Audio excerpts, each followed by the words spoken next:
Jebuvuddeko gavumenti ng'eyita minisitule y'ebyentambula yatongoza enkola ya namba plate eza digito n'ekigendo ky'okukendeeza obumenyi bw'amateeka obwali bukudde ejjembe mu ggwanga lyattu erya Uganda. Meddie Kayemba nga musuubuzi wa Speya mu Kampala y'omu ku abo abaalumbibwa abatamanya ŋŋamba ne bajja namba plate ku mmotoka ye ekika kya Super Custom ne bamulekerawo ennamba y'essimu kw'asobola okubafunira singa bayeetaaze namba plate z'emmotoka ye. Ono agamba nno kyamwaliriza okuddukira ku poliisi okwekubira enduulu wabula bamubbako namba plate bwe yaddamu okubakubira ne bongera okumukanda ssente endala kubanga yaddukidde ku poliisi. Ababbi abo nabakubira essimu tebaŋŋamba nti twagala emitwalo 2 ne mbagamba kale tekirina buzibu ezibateerako era ne baŋŋamba naye nedda bagamba emitwalo 3 ng'oli ku poliisi owa poliisi ebakubira ne bamugamba oyo agenda tuwa emitwalo 3 kubanga nze n'alipooti era ne mbaweereza emitwalo 3 naye nawe emitwalo 3 ne bampaako ennamba emu. Oluvannyuma ono yakwata akatambi n'akateeka ku mikutu emikwanira wala ng'annyonnyola byonna ebyatuukawo mu bubbi buno. Naye nateekayo ka vidiyo kange saakateekamu nga kalinamu interest yonna tebalina gwe njagala okufiiriza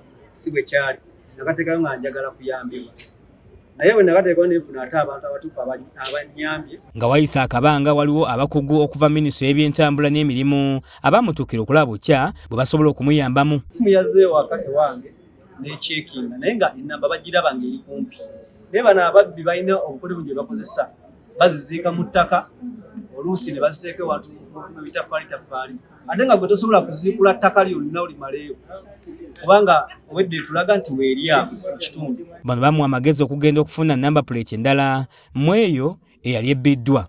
Baŋŋamba nti namba plate gifuna kitwala emyezi 5 naye nazze ku revenue mazeyo essaawa emu yokka nampa namba plate zange mu budde ate mu ssente entono kubanga nsudde emitwalo 7 n'ekitundu okukola replacement ekitali kwadde okutwala essaawa ennyingi ate nga kigenda kutwala ebbanga ddene. Minisitule y'ebyentambula ezzeemu okutegeeza nti egabira abagoba b'ebidduka ennamba plate endala singa eyo gy'aba yasooka okufuna eba efunyeemu obuzibu. Ky'omwami oyo kubanga yafunye ennamba ye yennyini gy'abadde ayina bulijjo ne tubanga gye basobodde okumuddiza si kintu kipya.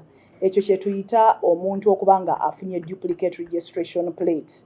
Kubanga waliwo number plate ziba za njawulo. Okusooka waliwo omuntu okubanga gwe gukusookedde okukola ki okufuna number plate.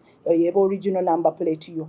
Ate era n'ekyo ekyabaddewo kiraga nti systems za government zikola bw'obanga ogoberedde emitendera emituufu. Susan Katayike nga ye mwogezi wa minisitule y'ebyentambula atubulidde ensimbi entongole ezisasulwa beetaaga okufuna number plate eya digito. Number plate empya omuntu ayingira obuyingizi mu ggwanga asasula emitwalo 71 n'enkumi 4 omuntu alina namba plate ku mmotoka ye enkadde ng'ayagala kukyusa asasula emitwalo 15.